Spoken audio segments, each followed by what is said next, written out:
है time of supply for goods and services. तो दोस्तों अभी तक जो हमने चैप्टर कवर करे वो चैप्टर हमने कवर करे introduction, determination, definitions of supply, then levy of supply. Levy of supply के अंदर हमने समझा कि जीएसटी कब एप्लीकेबल होगा। अब हम जो पढ़ रहे हैं time of supply. Time of supply की रेलिवेंस क्या है दोस्तों? रेलिवेंस इसकी ये है कि हमें कब जीएसटी पे करना है, किस टाइम पे करना है, ये हमें इस चैप्टर के अंदर पता लगेगा कि हमें जीएसटी कब पे करना है। So it's depend on time of supply. अब दोस्तों इसके अंदर time of supply for goods, फिर हमें पढ़ना है time of supply for services, और फिर हमें पढ़ना है time of supply for goods और services in case of change of rate of tax. ये जो कि आते हैं, गुड्स वाला आता है सेक्शन 12 के अंदर, सर्विसेज आता है 13 सेक्शन के अंदर, और 14 के अंदर आता है चेंज इन रेट।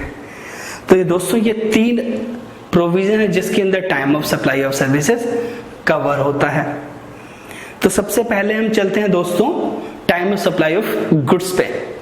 तो ये कहता है कि liability to pay tax on goods shall arise at the time of supply and the time of supply of goods shall be earlier of the following date. यानी कि मेरे पास अब नीचे 3 डेट्स हैं, उनमें से जो डेट सबसे पहले होगी वो डेट मानी जाएगी time of supply for goods.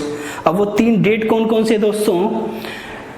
हम यहाँ पे जो सप्लाई ऑफ गुड्स की बात करेंगे, पहले नॉर्मल की बात करेंगे। नॉर्मल केस में जो होता है गुड्स मूवमेंट होती है या जो रिसिपिएंट है वहीं पे डिलीवरी ले लेता है, तो उसकी बात कर रहे हैं। उसमें पहली डेट है date of issue of invoice by the supplier, यानी कि अगर शॉर्ट फॉर्म में बोले तो इनवॉइस डेट।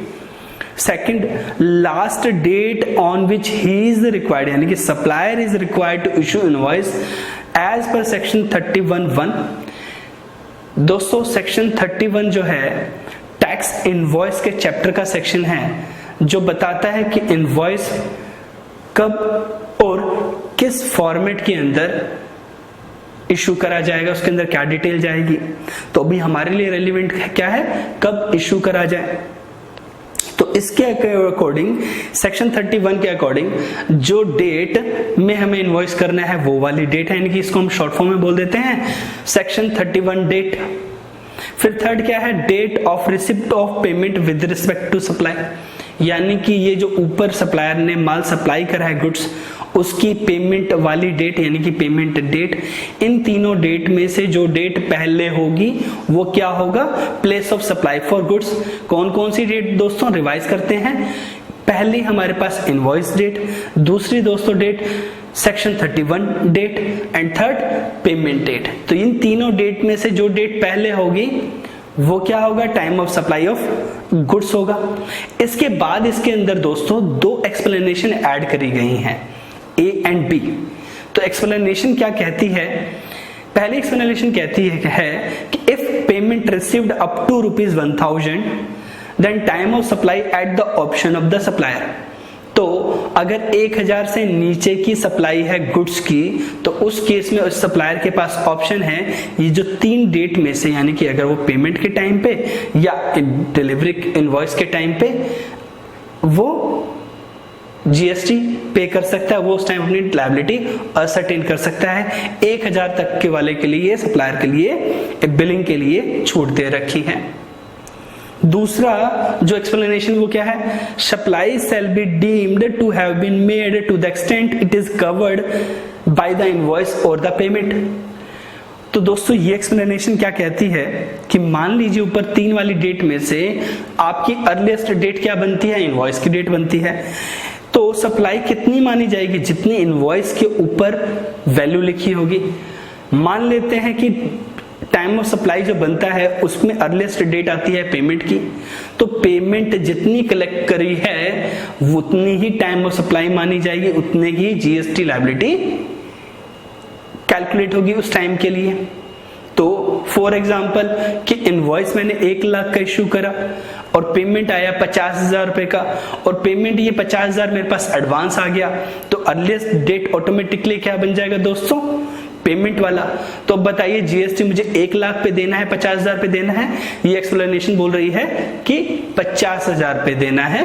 अब 50,000 पे रिमेनिंग कब देना होगा, उस इनवॉइस डेट के अकॉर्डिंग, दूसरे हम ट्रांजैक्शन उसके अकॉर्डिंग देखेंगे। अब दोस्तों अभी तक में एक चीज अटपटी थी, एक चीज जो थी वो अलग थी। वो अलग क्या थी दोस्तों, मैंने यहाँ पे 3 जो डेट बोली उसमें से इनवॉइस डेट चलेगा, पहले भी था, वैट में भी था कि मुझे वैट कब पे करना होता था, ये एक्साइज मुझे तब कब पे करनी होती थी, वैट मुझे पे करना होता जब मैं बिल रेस करता था, और एक्साइज के अंदर मुझे मैन्युफैक्चरिंग के टाइम पे जब गुड्स रिमूवल होते थे तब पे करना पड़ता था। दूसरा सेक्शन 31(1) डेट की बात कर रहे हैं, ये भी इनवॉइस से ही रिलेटेड डेट है कि कब इनवॉइस इशू करना चाहिए उसके बारे में है, तो ये भी इनवॉइस से रिलेटेड है। तीसरी जो डेट थी वो ध्यान देने वाली थी, जो कि दोस्तों क्या थी, पेमेंट डेट। अब मैंने अभी जस्ट पहले आपको एग्जांपल में बोला कि अगर पेमेंट एडवांस मिल गई, मैंने कोई गुड्स का ऑर्डर करा और मैंने उसको कुछ एडवांस दे दिया, तो उस केस में जीएसटी से पहले कभी उस पे वैट आपको देना पड़ता था, नहीं देना पड़ता था। क्या आपको एक्साइज देना पड़ता था कि अभी आपने मैन्युफैक्चरिंग नहीं करी है बट कुछ एडवांस मिल गया तो एक्साइज ड्यूटी देना पड़ता था। बट जीएसटी में अब गुड्स के ऊपर हम कह रहे हैं कि आपको एडवांस के ऊपर जीएसटी देना पड़ेगा। तो एडवांस के प्रोविजन हमने सर्विसेज में तो देखे थे, पहले सर्विस टैक्स में भी था, पर गुड्स के अंदर नया, ये चीज नई थी।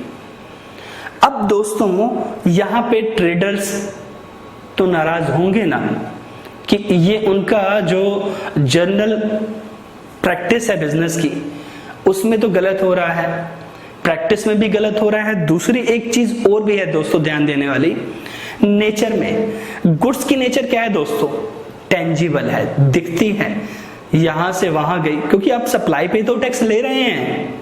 अब सप्लाई आपको दिख तो रही है कि उसको पहुंची कि नहीं पहुंची, जब सप्लाई पहुंची ही नहीं तो आप टैक्स क्यों ले रहे हैं। दूसरी तरफ अगर मैं सर्विसेज में बोलूं, सर्विसेज की नेचर क्या है दोस्तों, इंटेंजिबल है, जो दिखती नहीं है, और यही रीजन है कि हम उसकी पेमेंट पे भी टैक्स लगाते हैं, क्योंकि हम कैसे माने, गवर्नमेंट कैसे माने कि आपको सर्विस मिली कि नहीं मिली इस पेमेंट के अगेंस्ट में।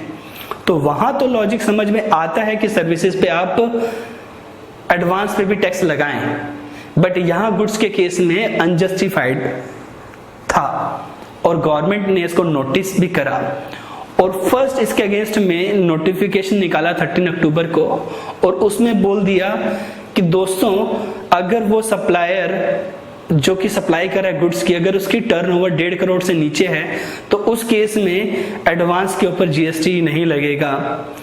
अब ये भी दुखदाई वाली बात थी दोस्तों, ये तो एक डिस्क्रिमिनेशन कर दिया आपने, बांट दिया सप्लायर्स को। फिर इशू उठा और जब नेक्स्ट काउंसिल मीटिंग हुई तब 14 नवंबर को नोटिफिकेशन आया 66/2017, जिसके अंदर ये बोल दिया गया दोस्तों कि time of supply for goods would be the date of issue of invoice by the supplier or the due date by when invoice need to be issued under section 31(1). This would apply in case of change in rate of tax attracting provision of section 4 of the GST Act। तो दोस्तों यहाँ पे इन्होंने बोल दिया कि हाँ हम मानते हैं कि एडवांस के ऊपर, पेमेंट के ऊपर, अगर ये एडवांस पेमेंट है तो goods, time of supply of goods पे टैक्स नहीं लगेगा। उसके टाइम ऑफ सप्लाई क्या मानी जाएगी, इनवॉइस की डेट या सेक्शन 31(1) की डेट। और यही चीज चेंज ऑफ रेट के केस में जो हम सेक्शन 14 जब पढ़ेंगे वहां के लिए भी एप्लीकेबल होगा। तो दोस्तों यहां तक क्लियर आपके। अब दोस्तों हमने जब टैक्स इनवॉइस की बात कर रहे हैं सेक्शन 31(1), तो वो क्या है दोस्तों गुड्स के केस में, तो कहता है section 31(1), invoice shall be issued before at the time of the relevant date is, अगर गुड्स की मूवमेंट वाला है तो उस केस में removal of goods for supply to recipient where the supply involve the movement of the goods, यानी कि जहां पे मूवमेंट ऑफ गुड्स है वहां पे रिमूवल ऑफ गुड्स की डेट को हम क्या मान लेंगे, उस डेट या उस डेट से पहले इनवॉइस इशू हो जाना चाहिए। और अगर गुड्स में मूवमेंट नहीं है, नो मूवमेंट गुड्स है, तो उस केस में डिलीवरी ऑफ गुड्स और making available thereof to the recipient in any other case, तो उनके लिए क्या माना जाएगा, जब आप मेकिंग अवेलेबल करा दोगे, जब रिसिपिएंट को डिलीवर कर दोगे, दे दोगे, तो वो डेट मानी जाएगी टाइम इनवॉइस डेट, उस डेट या उससे पहले तक इनवॉइस इशू करना है। अब सेक्शन 31 को जब हमने शुरू ही कर दिया तो थोड़ा इसमें और भी चीजें समझ लेते हैं। कहता है कि इनवॉइस के अंदर जो इनवॉइस होना चाहिए उसके अंदर के जो गुड्स है उसकी डिस्क्रिप्शन होनी चाहिए, उस जो गुड्स की क्वांटिटी होनी चाहिए और उसकी वैल्यू होनी चाहिए, और उसके ऊपर जो टैक्स लग रहा है उसकी टैक्स की डिटेल होनी चाहिए, टैक्स का अमाउंट होना चाहिए।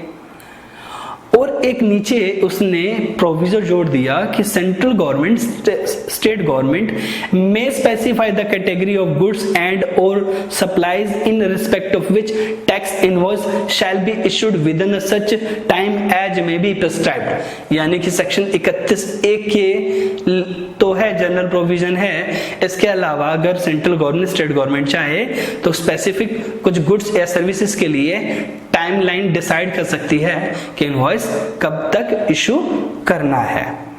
तो ये दोस्तों सेक्शन 31 हमने समझाई, डेट, लास्ट डेट, इसके हिसाब से क्या हुई, अगर मूवमेंट ऑफ गुड्स होता है तो रिमूवल वाली डेट, अगर नो मूवमेंट वाली है तो जब मेकिंग अवेलेबल वाली डेट वहां पे आ जाती, उसमें से फिर वो तीनों में से जो डेट लोवेस्ट होगी, अर्लीस्ट होगी, वो डेट हमारी क्या होगी, time of supply of goods in case of normal category. अब दोस्तों थर्ड उसके अंदर जो थी ये पेमेंट डेट थी।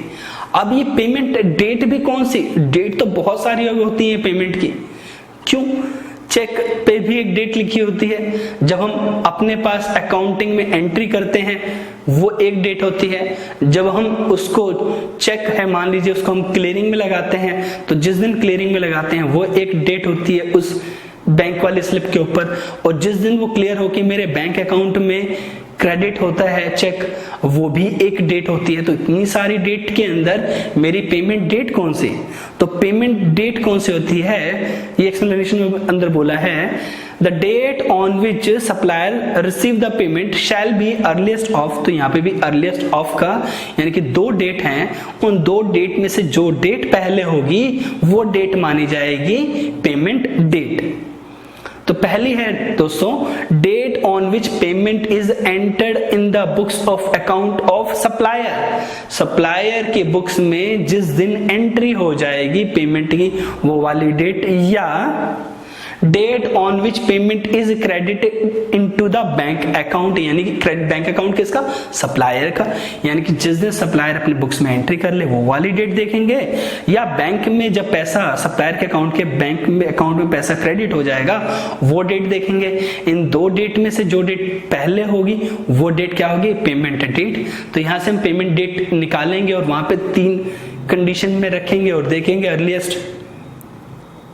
एग्जाम्पल दोस्तों कि A limited has received cheque from B limited on 20 August, तो दोस्तों एक डेट हो गई, 20 अगस्त को मुझे चेक मिला और चेक इज डेटेड 18 अगस्त, या कि चेक की डेट क्या है 18 अगस्त, इस डेट को भी ऊपर रख लीजिए, तो 18 अगस्त 20 अगस्त। फिर हमने बोला कि cheque is entered in the books of account on 21 August, यानी कि जो चेक मिला A लिमिटेड ने अपने बुक्स में एंट्री उसकी कब करी 21 अगस्त को, तो तीसरी डेट आ गई 18, 20 और 21। Fourth, cheque deposit in bank on 22 August 2018, cheque कब डिपॉजिट हुआ 22 अगस्त को A लिमिटेड के बैंक अकाउंट में, तो ये फोर्थ डेट आ गई दोस्तों।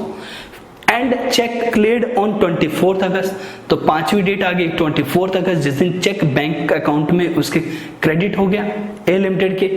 तो इसमें से दो डेट हमें कौन कौन सी देखनी है दोस्तों, जो चेक की एंट्री वाली डेट A लिमिटेड की बुक्स में जो कि क्या है 21 अगस्त, और दूसरा जिस दिन उसके बैंक अकाउंट में क्रेडिट हुई है लिमिटेड के, वो कौन सी डेट है दोस्तों? 24 अगस्त। तो 21 अगस्त, 24 अगस्त, तो अर्लीस्ट डेट कौन सी हुई दोस्तों? 21 अगस्त। अब दोस्तों जब हम इस पे हमने नॉर्मल सप्लाईज की बात करें तो हमने यहाँ पे सप्लायर की बात कर रहे थे, हम रिसिपिएंट की बात कर रहे थे, हम रिमूवल्स की बात कर रहे थे जब हम सेक्शन 31(1) पढ़ रहे थे। तो ये भी डेफिनेशन हम देख लेते हैं कि सप्लायर कौन होता है, रिसिपिएंट कौन होता है, रिमूवल्स क्या होता है। तो सप्लायर क्या होता है दोस्तों? ये बोला गया supplier in relation to any goods and और services shall means the person supplying the said goods and or services and shall include an agent acting as such on behalf of such supplier in relation to goods and or services। तो दोस्तों supplier कौन होगा? जो goods की supply करेगा वो, या उसके बिहाफ पे उसका एजेंट या कोई थर्ड पर्सन वो गुड्स सप्लाई करेगा, वो सप्लायर होगा। फिर रिमूवल की डेफिनेशन, रिमूवल क्या होगा? Removal in relation to goods means the dispatch for delivery by the supplier thereof और by any other person acting on behalf of such supplier. तो यानी कि रिमूवल क्या होगा कि सप्लायर डिस्पैच करेगा खुद या किसी थर्ड पर्सन जो कि उसके बिहाफ पे काम कर रहा होगा, किसको? रिसिपिएंट को, या collection of the goods by the recipient thereof by any other person acting on such behalf, या रिसिपिएंट उस गुड्स को कलेक्ट करेगा, वो रिमूवल हो गया। यानी कि मूवमेंट वाले के केस में डिलीवरी और नॉन मूवमेंट वाले के केस में collection bye the recipient is a removal. अब दोस्तों रिसिपिएंट कौन है? रिसिपिएंट की डेफिनेशन है कि recipient of supply of goods and और services where a consideration is payable for supply of goods and और services the person who is liable to pay that consideration. तो जो पर्सन उस सर्विसेज उस goods के लिए पेमेंट करेगा, consideration देगा, वो होगा रिसिपिएंट। दूसरा where no consideration is payable for supply of goods, यानी कि गुड्स के केस में अगर कंसिडरेशन नहीं देना है तो उस केस में the person to whom the goods are delivered or made available or to whom possession or use of the goods is given or made available that is recipient. यानी कि कंसिडरेशन नहीं है तो जिसको वो गुड्स डिलीवर करेंगे, available कराएंगे, जिसके पोजेशन में दिए गए या देने हैं, वो माना जाएगा रिसिपिएंट। और दोस्तों सर्विसेज के केस में where no consideration is payable for supply of services, तो उस केस में the person to whom services is rendered, जिसको सर्विस दी गई है, and any reference to person to whom supply is made shall be constructed as a reference to the recipient of the supply, या उसके behalf पे, recipient के behalf पे किसी और को सर्विस दी गई है तो वो रिसिपिएंट माना जाएगा दोस्तों। तो ये डेफिनेशन थी दोस्तों सप्लायर की, रिमूवल की, रिसिपिएंट की। तो ट्रांजैक्शन में तभी माना जाएगा जब ये तीन पार्टी होंगी, रिमूवल होना चाहिए, सप्लायर होना चाहिए, रिसिपिएंट होना चाहिए, तभी तो ये इवेंट होंगे, तब तो सप्लाई के अंदर हम टाइम ऑफ सप्लाई को देखेंगे। अब दोस्तों कुछ केस स्टडी समझते हैं। इस नॉर्मल सप्लाई ऑफ गुड्स के केस में टाइम ऑफ सप्लाई हम क्या क्या निकालेंगे, कैसे निकालेंगे। पहला एग्जांपल है दोस्तों, हेडिंग में पढ़ रहा हूं, रिमूवल ऑफ गुड्स पहला कॉलम है, दूसरा कॉलम है इश्यू ऑफ इनवॉइस, तीसरा कॉलम है डिलीवरी ऑफ गुड्स और फोर्थ क्या है, रिसिप्ट ऑफ पेमेंट। तो दोस्तों बताइए हमारे लिए तीन डेट कौन कौन सी जरूरी है। हमने पढ़ा था इनवॉइस की डेट जो कि सेकंड नंबर कॉलम है, यानी कि इसको ध्यान रखना है। सेकंड डेट अंडर सेक्शन 31(1), ये रिमूवल वाला ही केस है, तो इसके अंदर जो रिमूवल की डेट है या इनवॉइस की डेट है, सॉरी इनवॉइस कब तक इशू हो जाना चाहिए, रिमूवल वाली डेट, यानी कि रिमूवल ऑफ गुड्स हमारे लिए जरूरी है। फिर थर्ड क्या था, पेमेंट डेट, तो रिसिप्ट ऑफ पेमेंट वाली डेट मेरे लिए जरूरी है। अब दोस्तों पहले केस को लेते हैं कि 15 जुलाई को गुड्स रिमूव हुए। इनवॉइस कब इशू हुआ? 15 जुलाई को हुआ। गुड्स डिलीवर कब हुए? 20 जुलाई को। तो मेरे लिए तो रिमूवल जरूरी है, डिलीवरी जरूरी नहीं है अगर मूवमेंट वाली चीज है तो 15 जुलाई रिमूवल वाली डेट, इनवॉइस वाली डेट 15 जुलाई, और पेमेंट की डेट क्या है दोस्तों? 30 अगस्त है। तो इन 3 डेट में से पहली डेट क्या है दोस्तों? 15 जुलाई। तो 15 जुलाई मेरा क्या होगा? Time of supply of goods. दूसरा केस, रिमूवल ऑफ गुड्स क्या है? 15 जुलाई है, और डिलीवरी ऑफ गुड्स उसकी कब की है? 20 जुलाई की की है, तो मेरे लिए 15 जुलाई जरूरी है। इनवॉइस कब इशू है? 20 जुलाई को इशू हुआ, इनके रिमूवल के बाद इनवॉइस इशू हुआ है। तो 20 जुलाई इनवॉइस की डेट, और पेमेंट कब रिसीव हुई है? 30 अगस्त को। तो 3 डेट 15 जुलाई, 20 जुलाई और 30 अगस्त। तो अर्लीस्ट कौन सी है दोस्तों? सेक्शन 31(1) की डेट जो कि 15 जुलाई। तो 15 जुलाई मेरा time of supply of goods है। Third case, removal of goods कब का है दोस्तों? 15 जुलाई का है। इनवॉइस की डेट क्या है? 20 जुलाई की है। डिलीवरी ऑफ गुड्स भी कब का है? 20 जुलाई का है। बट पेमेंट की जो डेट है वो 10 जुलाई की है, यानी कि गुड्स के रिमूवल या इनवॉइस इशू होने से या डिलीवर्ड होने से पहले पेमेंट कर दी गई, यानी कि एडवांस पेमेंट है। तो अभी हम ऊपर वाले प्रोविजन में बात करें तो दोस्तों इसमें क्या डेट होनी चाहिए? Date of receipt of payment 10 July. But जब अगर हम नोटिफिकेशन को रेफर कर लेंगे तब फिर कौन सी डेट ले लेंगे दोस्तों?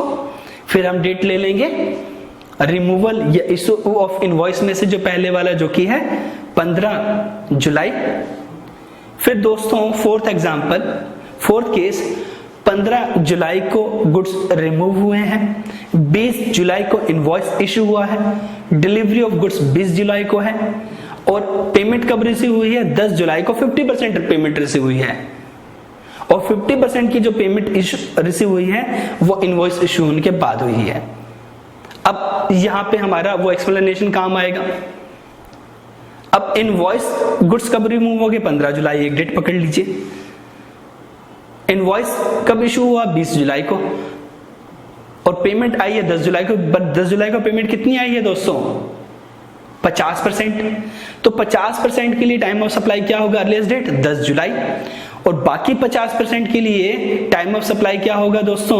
मान लेते हैं वो इनवॉइस डेट के बाद पेमेंट आई, तो 15 जुलाई, 20 जुलाई और तीसरी डेट, तो अर्लीस्ट कौन सी डेट हुई? 15 जुलाई। तो रिमेनिंग 50% के ऊपर कब टैक्स देना होगा? 15 जुलाई। वो हमारी टाइम ऑफ सप्लाई हो जाएगा जीएसटी लायबिलिटी के लिए। अब दोस्तों